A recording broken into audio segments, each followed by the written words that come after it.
জাতীয় নির্বাচন হওয়ার ব্যাপারে আমরা ঐক্যমতে পৌঁছেছি।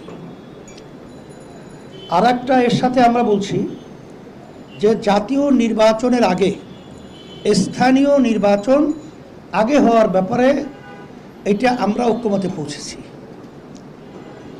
আর একটা বিষয় আমরা ঐক্যমতে পৌঁছেছি, বর্তমানে যে নারী নীতি সংস্কার যে কমিশন, সেখানে ইসলাম বিরোধী এবং ধর্ম বিরোধী যে নিয়মনীতি এবং আইনগুলো নিয়ে আসা হয়েছে, সেগুলো আমরা বাতিল করার ব্যাপারে ঐক্যমত আমরা পোষণ করেছি, একমত হয়েছি।